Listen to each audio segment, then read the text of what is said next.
Hello student, welcome to Spark digital classes online. I am Tarun Rinwa और हमारा जो सफर चल रहा था वो था रिप्रोडक्शन इन ऑर्गेनिजम्स को लेकर। हमने हमारे प्रीवियस लेक्चर में पढ़ा था सेक्सुअल रिप्रोडक्शन, ऑर्गेनिजम्स के सेक्सुअल रिप्रोडक्शन के बारे में।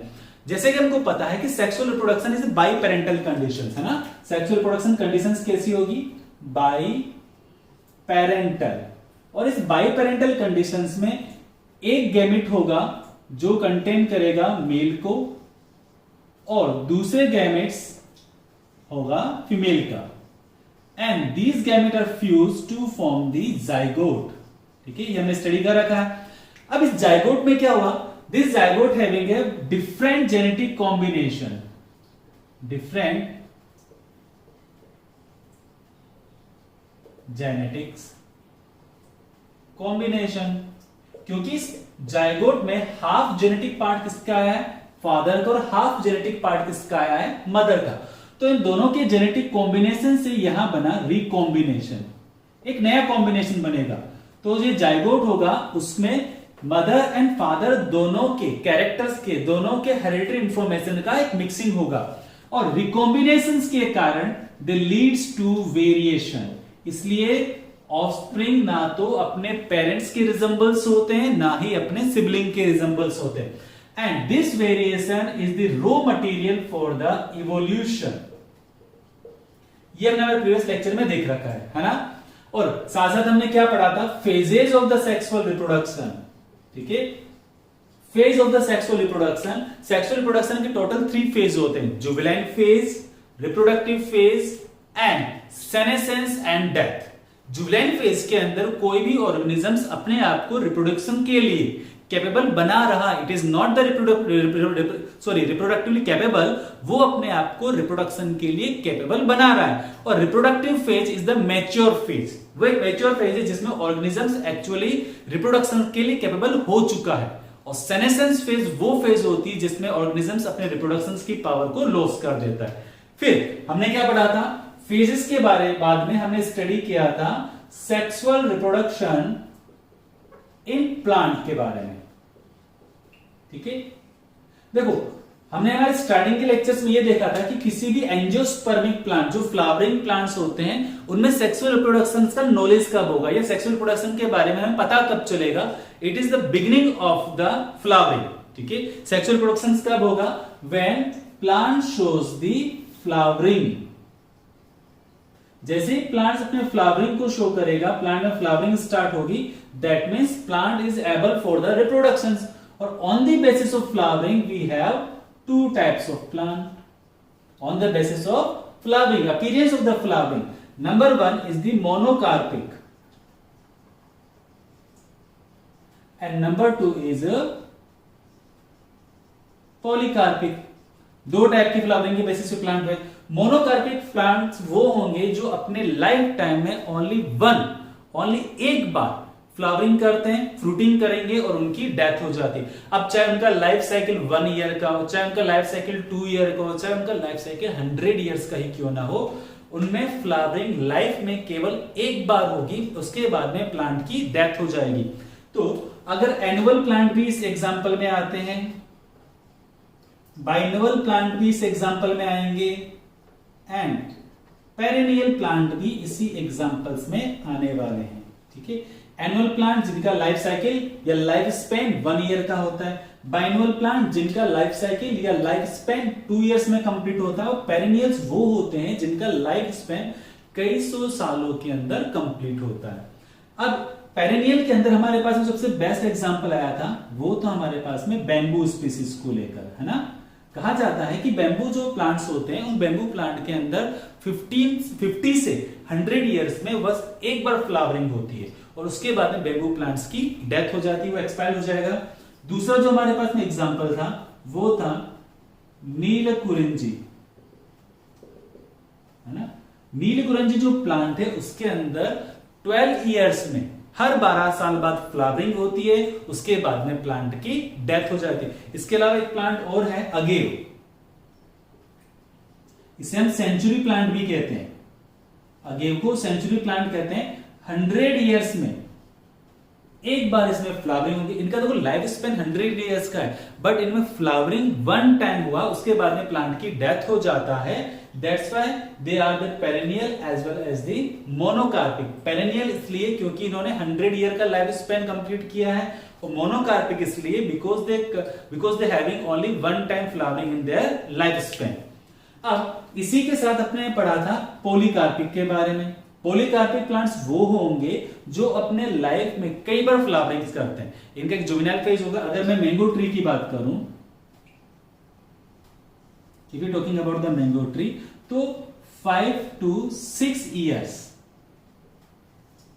ठीक है, या 4 to 5 ईयर्स अपन ले लेते हैं, मोस्टली 4 to 5 ईयर्स, ये तो होता है इनका जुवेनाइल फेज। कौन सा फेज होगा? Juvenile phase. इसके बाद में इनमें स्टार्ट हो जाता है reproductive phase.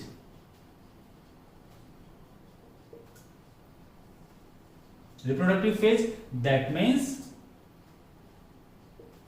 Beginning of flowering. इनमें फ्लावरिंग आना स्टार्ट हो जाएगी, और फ्लावरिंग आने के बाद आफ्टर सम टाइम में जो फ्लावर्स होता है वो एक्सपेल हो जाएगा, फ्लावर खत्म हो जाएगा, फ्रूट आएगा, और फिर नेक्स्ट सीजन में एक नया फ्लावर आएगा, नया फ्रूट्स बनेगा। यानी सीजन आफ्टर सीजन इनके अंदर फ्लावरिंग चलती रहती है।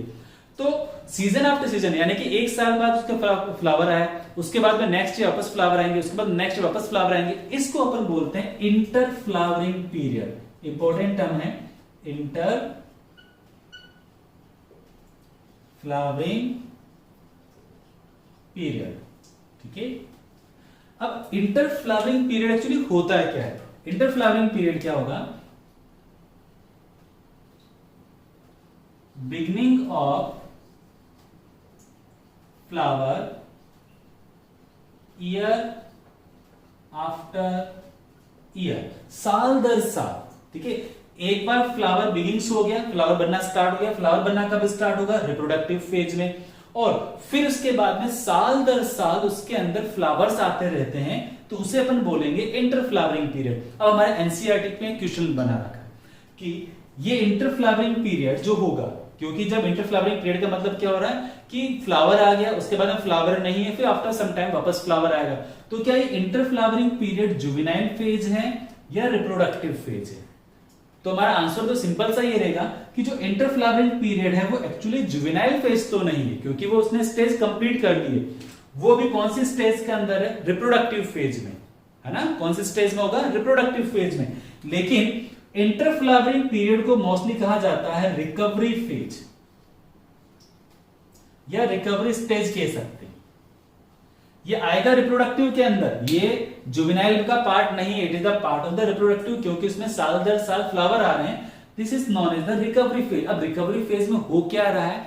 Flower recover its resources for flowering in the next season. Recovery phase में क्या हो गया? Flower recover its resources for flowering in next season. अगले साल, अगले सीजन के अंदर अपने आप को वापस फ्लावरिंग करने के लिए प्लांट वापस अपने रिसोर्सेज को, अपने हॉर्मोन्स को, अपने मिनरल्स को, अपने जितने भी resources, carbon resources, nitrogen resources को वापस क्या करता है? रिकवर करता है। That's why this reproductive part of the interflowering stage is called as the recovery phase. ये जुवेनाइल फेज का पार्ट नहीं है। एनसीईआरटी में बहुत प्यारा दे रखा है कि इंटरफ्लावरिंग पीरियड जब फ्लावर बिगिंस हो जाएगा, दैट मींस रिप्रोडक्टिव स्टेज में होगा, उसके बाद में ईयर आफ्टर ईयर जो फ्लावर्स आते हैं, तो उनके जो बीच का जो टाइम पीरियड है, एक फ्लावरिंग से लेकर दूसरे फ्लावरिंग के बीच का जो टाइम पीरियड है, उसे हमने बोला है इंटरफ्लावरिंग पीरियड। और interflowering period is not the part of juvenile phase, it is the part of the recovery phase. और रिकवरी फेज में ये आता है, सॉरी रिप्रोडक्टिव फेज, और रिप्रोडक्टिव में आता है रिकवरी स्टेज। रिकवरी स्टेज क्या होगा? जिसमें फ्लावर अपने आप को वापस रिकवर कर रहा है, अपने आप को वापस प्रिपेयर कर रहा है फॉर द नेक्स्ट फ्लावरिंग, अपने सभी रिसोर्सेज को कलेक्ट करेगा और नेक्स्ट सीजन के अंदर फ्लावरिंग करेगा। क्लियर? तो ये था हमारे पास में सेक्सुअल रिप्रोडक्शन इन प्लांट की बात, ठीक है। अब स्टार्ट करेंगे सेक्सुअल रिप्रोडक्शन इन एनिमल्स को लेकर।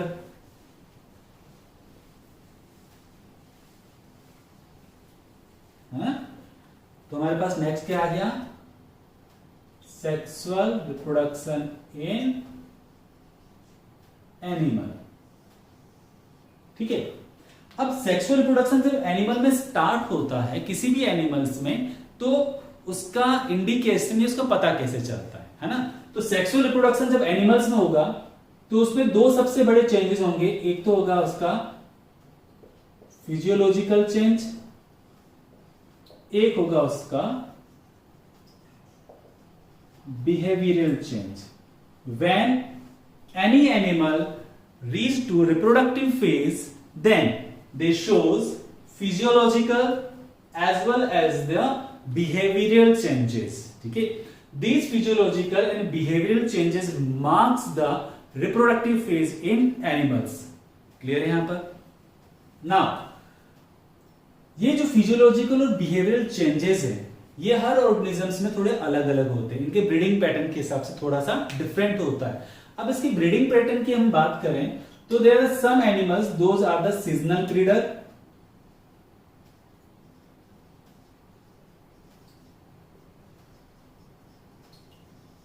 And some animals are continuous breeder. Seasonal breeders and they are the some other continuous breeder. Seasonal breeders are those animals those can reproduce in a specific season. ठीक है, that means they attain reproductive activity in a specific season while they are capable to reproduce whole through life. ठीक है, ये बात बड़ी important है। Seasonal breeders are the animals those attain the reproductive activity only a specific season. जैसे कि हम birds की बात करते हैं, they make their nest in a specific season because this is the favourable conditions. Specific season is for their favourable conditions. और जो हम बात करते हैं कंटिन्यूअस ब्रीडर की, they are capable to reproduce in whole through life. Human की बात करते हैं, we are talking about the humans. ठीक है, ह्यूमंस अपनी पूरी लाइफ में कभी भी ब्रीडिंग कर सकता है। उसके लिए कोई स्पेसिफिक सीजन नहीं है कि गर्मी आएगी तभी वो रिप्रोड्यूस करेगा या विंटर्स में रिप्रोड्यूस करने वाला, ऐसा नहीं है। वो किसी भी सीजन के अंदर इजीली रिप्रोड्यूस कर सकते हैं। So they are the continuous breeder and seasonal breeder, they having the specific season for their reproductions. यहां पर हमारे एनसीईआरटी ने कॉन्सेप्ट दे रखा है कैप्टिव बर्ड्स के बारे में। ठीक है, कैप्टिव बर्ड्स के बारे में दे रखा है। कैप्टिव बर्ड्स में हम फाउल को यूज बोल सकते हैं। Captive birds foul like the Hahn etcetera. अब ये जो कैप्टिव बर्ड्स होते हैं वो सीजनल ब्रीडर्स में, मैंने अभी आपको बोला था कि जो बर्ड्स होते हैं वो सीजनल ब्रीडर्स होते हैं, but captive birds are not include in the seasonal breeder. उनको किसी भी सीजन में ब्रीडिंग करवाया जा सकता है, किसी भी सीजन में ब्रीडिंग करवाया जा सकता है। मैंने क्या बोला, ब्रीडिंग करवाया जा सकता है। That mean this is an artificial method and captive birds को सीजनल ब्रीडर्स में ना रख के किसमें रख दिया जाता है, कॉन्टिन्यूअस ब्रीडर्स में। But this is not the natural process, it is not a natural process, it is for the commercial consumption. Commercial consumption के लिए जो हैन होते हैं, जो फाउल होते हैं, उनके एग्स के लिए, कमर्शियल कंजप्शन के लिए उनको आर्टिफिशियली कॉन्टिन्यूअस ब्रीडर्स बनाया जाता है। But birds naturally are the seasonal breeder. But if I am talking about the captive birds, those are used for the specific commercial consumptions, are preferred as a continuous breeder. ठीक है, अब इसी के साथ हमारे पास एक टॉपिक और आया है एनसीईआरटी के अंदर, वो है साइक्लिक चेंजेस को लेकर।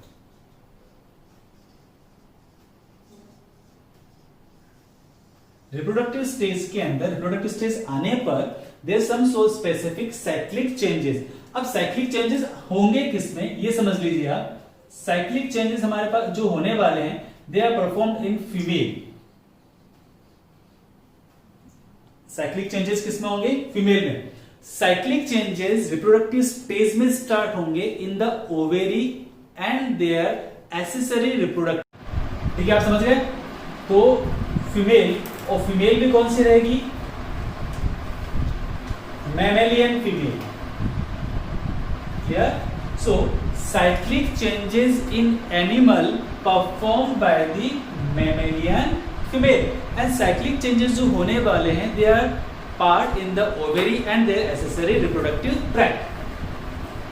These mammalian female classified into two. There are some non-primate mammalian female and are the primate mammalian female. Cyclic changes those take place in the non-primate mammalian females are considered as or known as estrus cycle, and cyclic changes in primate mammalian female is called as menstrual cycle. Okay? जो non primate mammalian females हैं उनके जो examples हैं वो कौन है? Cow, dog etcetera.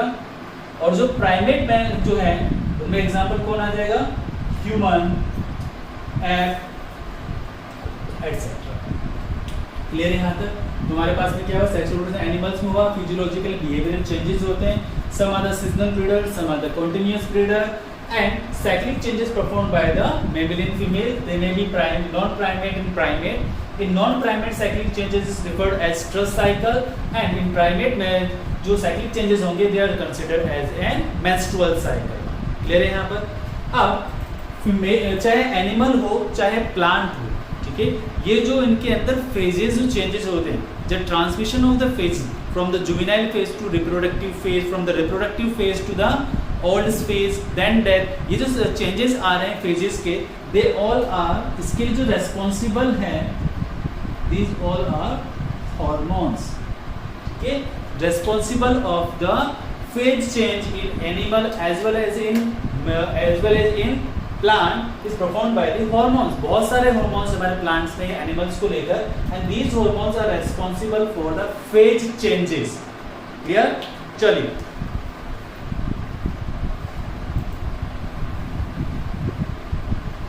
now we are talking about the sexuality. चलो, जो नेक्स्ट हम स्टार्ट करें टॉपिक वो है हमारे पास में सेक्सुअलिटी इन ऑर्गेनिजम्स, है ना? ये talking about the sexuality in organism, और इसमें जो सबसे पहले ऑर्गेनिजम्स की हम बात करेंगे वो है हमारे पास में fungi. Here, on the basis of sexuality, fungi classified into two groups. First is homothely, and second one is heterothely. ठीक है? तो हमारे पास में दो ग्रुप्स हो गए, होमोथेली एंड हेटेरोथेली। होमोथेली का एक्चुअली मीनिंग क्या है? होमोथेली जिसमें male and female reproductive structure present on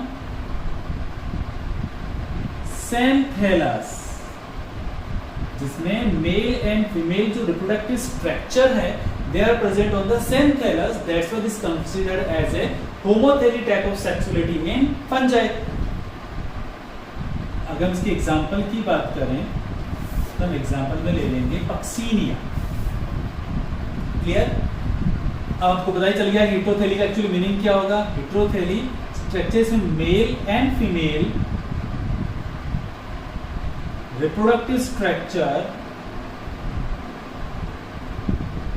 present on different thallus.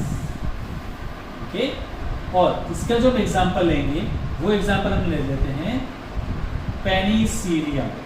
These two are well known examples of fungi puccinia की जो सेक्सुअलिटी होगी फंजाई में it is the homothallic, and penicillium की जो sexuality होगी फंजाई में वो क्या रहेगी हमारे पास में हिट्रोथेरी रहेगी। क्लियर?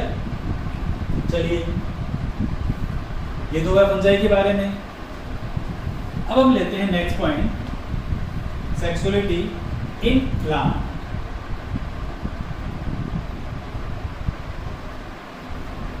दूसरा पॉइंट हो गया हमारे पास में सेक्सुअलिटी ऑर्गेनिजम्स के अंदर लेंगे सेक्सुअलिटी इन प्लांट। अब प्लांट में जब सेक्सुअलिटी की बात करेंगे तो हम इसके दो स्टैंडर्ड पे बात करेंगे, एक तो कंप्लीट प्लांट बॉडी की सेक्सुअलिटी, दूसरी हम करेंगे फ्लावर को लेकर। क्लियर है ना? Complete plant body I am talking about the flower. Whenever we are talking about the flower in the plant, on the basis of the flower the sexuality of plant is two type. They may be bisexual or they may be unisexual. Clear? Bisexual flowers are those flowers having both male and female reproductive structure present in same flower. Male and female reproductive structure present in the same flower. Example pea plant. Example क्या हो गया हमारे पास में? pea plants हो गया. But whenever we are going to talking about the unisexual flower, तो उसको हमने दो ग्रुप्स में क्लासिफाइड कर दिया. One is the staminate flower. Next one is the pistillate flower. What is the staminate flower? The staminate flower are the flower those having only male reproductive structure. The male flower. And pistillate flower are those having only female reproductive structure, जिसमें केवल किसका structure होगा? केवल female का. तो उस type की unisexual flower को अपन क्या बोलेंगे? स्टिलेट्स कहेंगे. अब बात आ जाती है हमारे पास में प्लांट बॉडी की सेक्सुअलिटी के बेसिस पर. प्लांट बॉडी की सेक्सुअलिटी के बेसिस पर हमने इसको दो पार्ट में क्लासिफाइड किया है. पहला तो हो गया मोनोइसियस प्लांट, दूसरा हो जाएगा डायोसियस प्लांट. या मोनोसियस प्लांट और डायोसियस प्लांट. ये जो मोनोसियस प्लांट है it is actually the bisexual plant. Monoecious plant खुद कैसा है? Bisexual. That means the plant having both male flower and female flower. ठीक है, इस प्लांट में मेल फ्लावर और फीमेल फ्लावर होंगे. अगर इसका अपन अच्छा एग्जांपल देखते हैं तो हमारे पास एग्जांपल में आ जाएगा मेज. जो मेज प्लांट है, मक्के का जो पादप है, वो कैसा है हमारे पास में? मोनोसियस है. क्योंकि जो मेज प्लांट होता है उस मेज प्लांट के अंदर जो लीफ होगी, लीफ के बेस पर यहाँ पर लगता है फीमेल फ्लावर और एपेक्स पार्ट पे लगता है इसके अंदर male flower. So both male and female flower present on the same thallus. The condition is known as the monoecious plant conditions. Dioecious का मतलब क्या हो गया? Unisexual.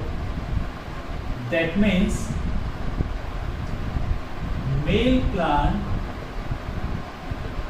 and female plant are different. यानी कि एक प्लांट होगा जिसपे केवल मेल फ्लावर रहेंगे, एक प्लांट होगा जिसपे केवल फीमेल फ्लावर रहेंगे. और अगर अपन इसके एग्जांपल्स देखें तो हमारे पास एग्जांपल में आ जाएगा पपैया, डेट पाम, खजूर. ओके, ये किसमें आ जाएंगे हमारे पास? डायोसियस प्लांट के अंदर. ये एग्जांपल आप याद रखना. इसमें एक एग्जांपल और है हमारे पास में cucumber. They are the most important example. Okay, dioecious plant, papaya and date palm, monoecious plant, maize and cucumber. So this is the sexuality of plant on the basis of their plant body and on the basis of their flower. Clear है ना ये पूरा? चलिए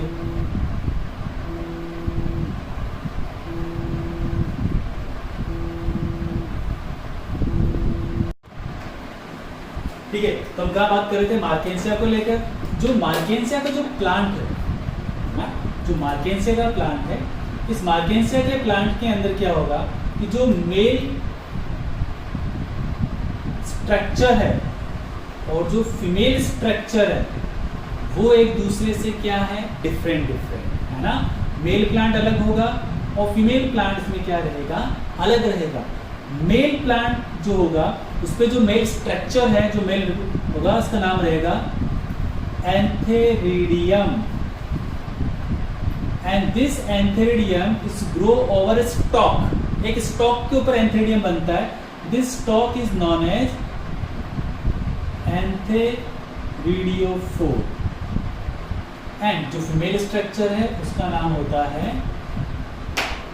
archegonium, और जिस stock के ऊपर archegonium बनता है उस स्टॉक का नाम होता है आर्किगोनियोफोर।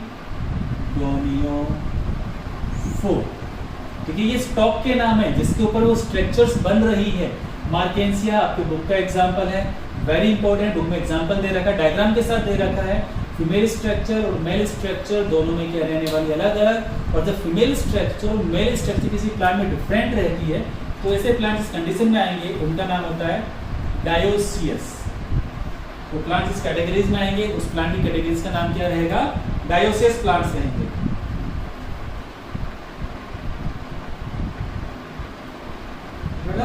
चलिए मार्केंसिया के बाद में जो दूसरा एग्जांपल लेके चलेंगे वो होगा कारा का।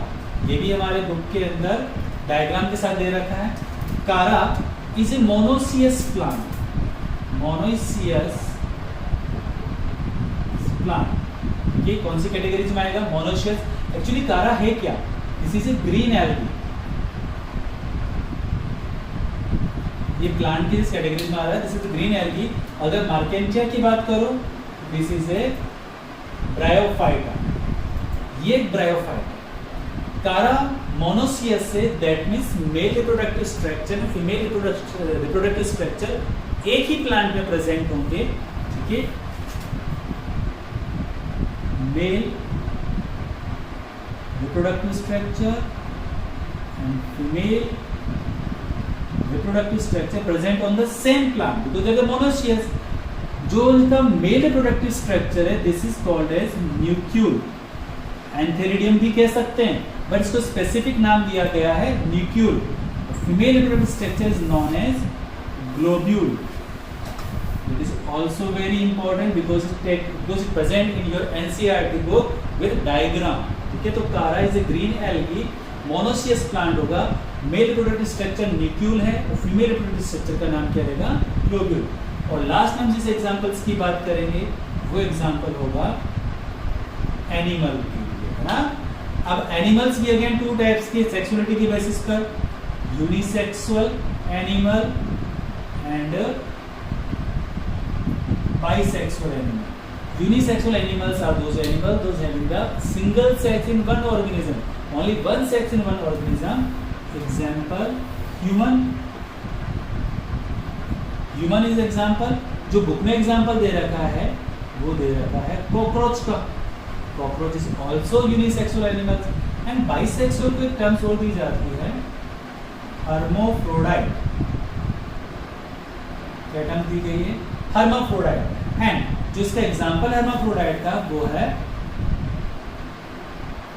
अर्थवॉर्म। और एग्जांपल है इसका अर्थवॉर्म। तो this is the sexuality in organism, जिसमें हमने बात की है फंजाई की, प्लांट की, कारा की, मार्केंसिया की, एज सच एज एनिमल्स की। क्लियर। चलिए अब सेक्सुअल रिप्रोडक्शन में हमारा जो नेक्स्ट पॉइंट है वो रिप्रोडक्टिव फेज को लेकर होता है ना। जुवेनाइल फेज या सेनेसेंस फेज की हम स्टडी ज्यादा डिटेल में नहीं करेंगे, we are talking about the reproductive phase.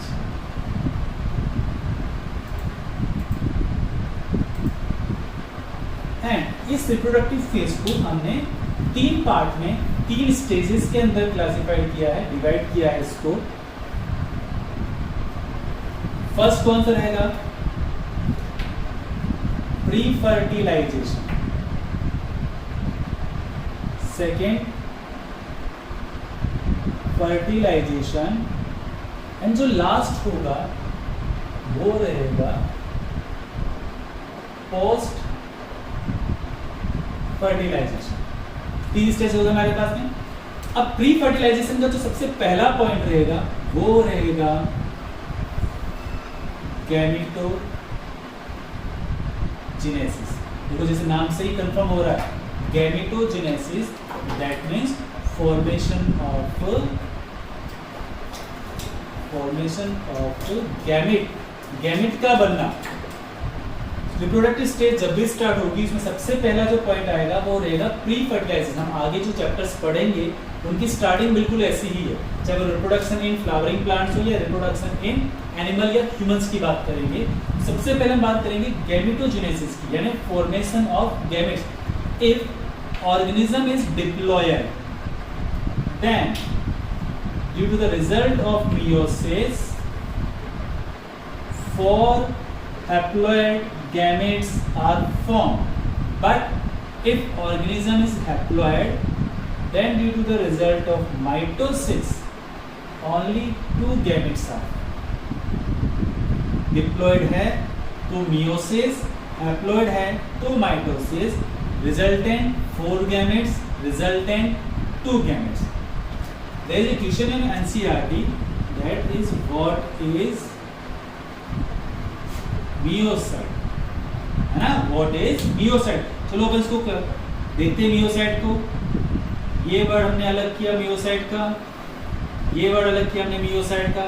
Site is meant for cell, meio is meant for the meiosis, the cell which perform meiosis. And which cell perform the meiosis? Diploid cell perform the meiosis. So the diploid mother cell that perform meiosis is called meiocyte. Important है, ध्यान रखना. What is meiocyte? The diploid mother cell, because meiosis performed only by the diploid cells, not by the haploid cell. So the diploid mother cell that perform the meiosis is called as a meiocyte. Now upon gametes की बात करते हैं, ठीक है? 2 type के हम gametes होंगे. एक होगा homogamous. On the basis of gametes, organisms are 2 types: homogeneous organisms and heterogeneous organism. What do you mean by homogeneous organism? The organism having same type of gamete. और इस होमोगेमस को दूसरे नाम से भी आइडेंटिफाई किया जाएगा, आइसोगेमस. इस नाम से आइडेंटिफाई किया जाएगा isogamous. That means male and female gamete are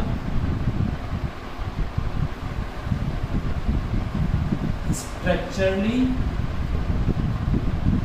and behaviorally same.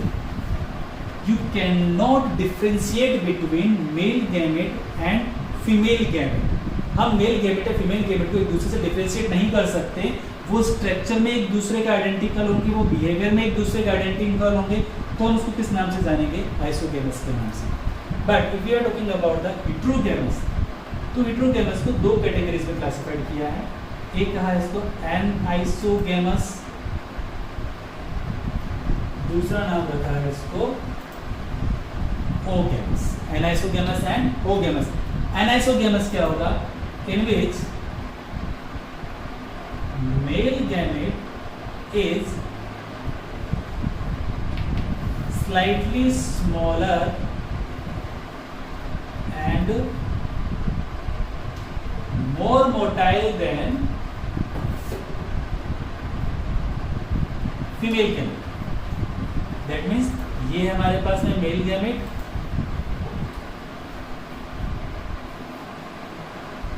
और ये रहेगी फीमेल गैमेट। मोटाइल दोनों है, दोनों के अंदर मूवमेंट होगा, but male gamete perform the highest movement, highest motility as comparison to the female gamete. तो ना तो ये स्ट्रक्चर में सेम है और ना ही ये बिहेवियर में सेम है। तो कैटेगरी कौन सी है कि इसको हेटेरोगेमस कैटेगरी में। नेक्स्ट हम बात करते हैं oogamous. That means male gamete is smallest and only male gamete is motile। Male gamete छोटा होगा और केवल मेल गैमेट ही क्या करेगा, मोटाइल करेगा। तो ये रहा मेल गैमेट और ये रहा फीमेल गैमेट। फीमेल गैमेट में किसी भी टाइप की कोई मोटिलिटी नहीं होगी। मोटिलिटी केवल किसमें दिखाई देगी अपन को, मेल गैमेट से। ठीक है। ओगेमस जो टाइप के जो ऑर्गेनिजम्स होते हैं, उन ऑर्गेनिजम्स के अंदर ऐसा एक क्वेश्चन बनता है कि there the number of male gamete is always higher than the number of female gamete. जो ओगेमस जो ऑर्गेनिजम्स है, क्वेश्चन बनता है why number of male gamete is greater than number of female gamete. तो इसका सीधा सा आंसर यही से आ रहा है, because only mail gamete is motile, female gamete is non motile. Female gamete अपनी पोजीशन पे स्टैटिक रहेगी, वो वहां से मूव नहीं करेगी। मूवमेंट केवल किसका होगा, मेल गैमेट्स का। But during the movement of the male gametes numbers of male gametes are destroyed. ठीक है, we are loss the numbers of male gametes. तो उस लॉस के कंपनसेशन को करने के लिए numbers of male gametes are greater. Why the numbers of male gametes are greater?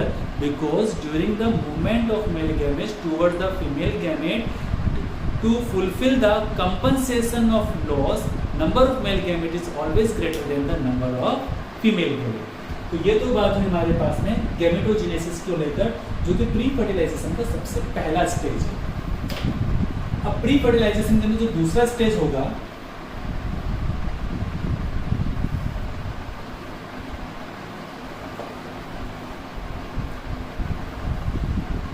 Pre fertilisation जो दूसरा स्टेज है उसका नाम है गैमेट ट्रांसफर। तो भाई गैमेटोजेनेसिस तो हो गया, गैमेट्स बन गए। अब गैमेट्स का एक पोजीशन दूसरी पोजीशन पे क्या होगा, ट्रांसफर। अगर गैमेट ट्रांसफर एनिमल में होता है तो उसका जो मेथड है वो होगा कॉपुलेशन, और गैमेट ट्रांसफर अगर प्लांट में होता है तो उसका मेथड कौन होगा, pollination. With the pollination, male gamete is transferred to the female gamete. For the copulation, male gamete is transferred to the female gamete.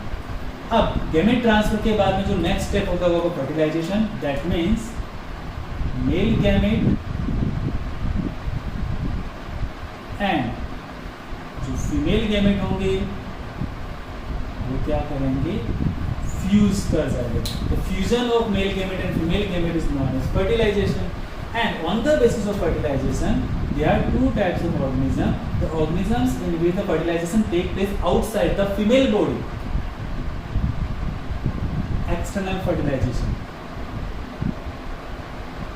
internal fertilization. ठीक है? What is external fertilization? Fertilization takes place outside the female body, और इसमें inside the female body. Okay? Fertilization take place outside the female body, fertilization take place inside the female body. अगर हम external fertilization की examples की बात करें तो हमारे पास में fish है, एम्फीबिया है, एटसेट्रा। एंड इंटरनल फर्टिलाइजेशन की बात करें तो हम प्राइमेट की बात कर सकते हैं, we can talk about the human also to take place ना inside. There are some question why the which one is the best, internal fertilization is best और the external fertilization is best, और answer is the internal fertilization is best over the external fertilization, क्योंकि internal fertilization में protection मिलता है। जो developed जो organisms होगा उनको मदर बॉडी के अंदर क्या मिलने वाला है, प्रोटेक्शंस मिलने वाला है, they protected inside their mother womb. That's why internal fertilization is better than the external fertilization.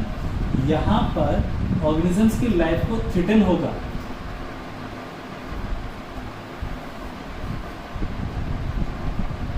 क्योंकि वो मदर बॉडी से बाहर है, उनके पास पेरेंटल केयर नहीं मिलेगा, थ्रेटन टू देयर प्लांट्स। ठीक है, so internal fertilization is better over then the external fertilisation.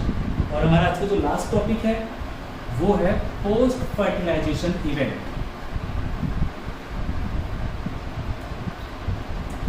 This is the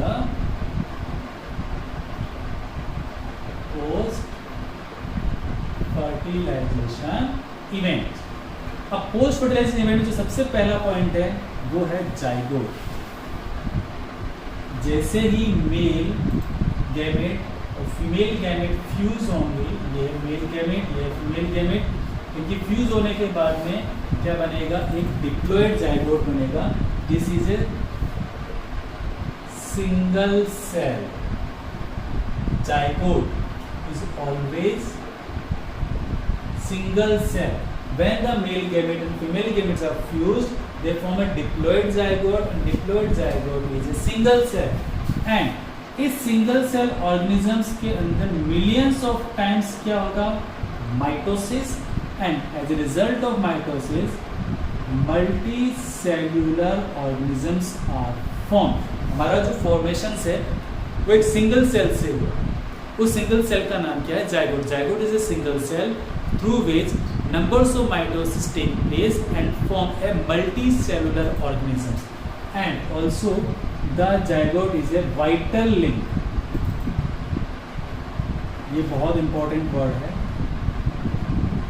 zygote क्या है, एक वाइटल लिंक है बिटवीन द टू जनरेशंस, दो जनरेशंस के बीच का एक वाइटल लिंक है। The upcoming generation is the generation which form this upcoming generations. ठीक है, parental generation and the offspring के बीच का जो वाइटल लिंक है, जो जैविक कड़ी है, सबसे इंपॉर्टेंट चीज है, वो कौन होगा, zygote. So zygote is a vital link between the parent and their offspring, and a zygote is diploid single cell जिसमें मिलियंस ऑफ टाइम माइटोसिस होगा और किसका फॉर्मेशन होगा, मल्टी सेलुलर ऑर्गेनिजम्स का फॉर्मेशन होगा।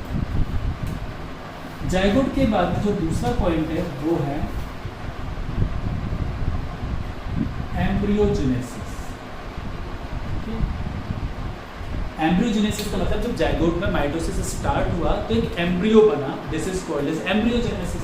अभी जो एम्ब्रियोजेनेसिस है इसमें दो इवेंट सबसे इंपॉर्टेंट है कि एम्ब्रियोजेनेसिस में सबसे पहले तो होगा सेल डिवीजन, जिससे नंबर्स ऑफ सेल बनेगी। किस टाइप का सेल डिवीजन होगा, माइटोसिस टाइप का सेल डिवीजन होगा। और दूसरा पॉइंट होगा सेल डिफरेंशिएशन, यानी कि each and every cell perform their some specific function because we are the multi cellular organism. हमारे each and every cell, each and every organ का अपना स्पेसिफिक फंक्शन है, तो उसे अपन क्या बोलेंगे, सेल डिफरेंशिएशन। और जब ये प्रोसेस कंप्लीट होगा, कि सेल डिवीजन भी हुआ, सेल डिफरेंशिएशन भी हुआ, तो क्या बनेगा, एम्ब्रियो बनेगा। जाइगोट से क्या बन जाएगा, embryo, and the process is known as embryogenesis. ठीक है, चाहे एक्सटर्नल फर्टिलाइजेशन हो चाहे इंटरनल फर्टिलाइजेशन हो, उसके बाद में जो ऑफस्प्रिंग्स बनते हैं, ठीक है, उनके पैटर्न के बेसिस पर जो हमारे ऑर्गेनिजम्स हैं, they may be viviparous,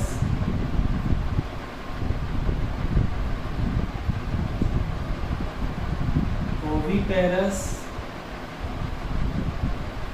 and ovoviviparous.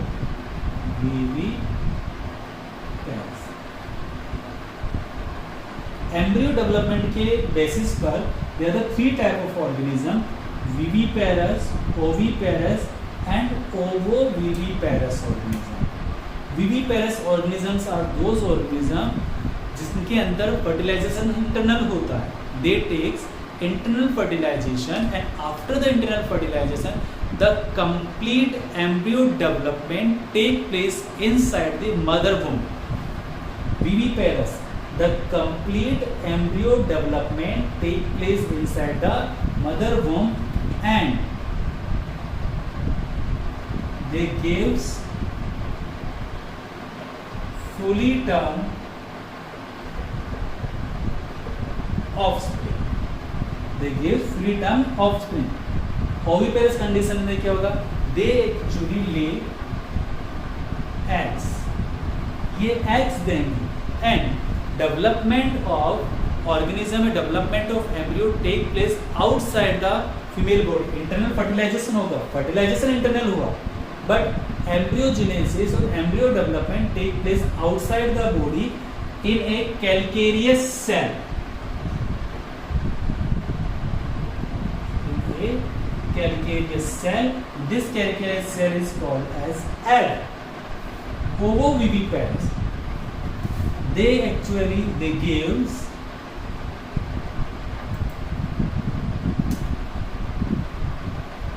immature offspring. That means the complete development embryo do not take place in the mother womb.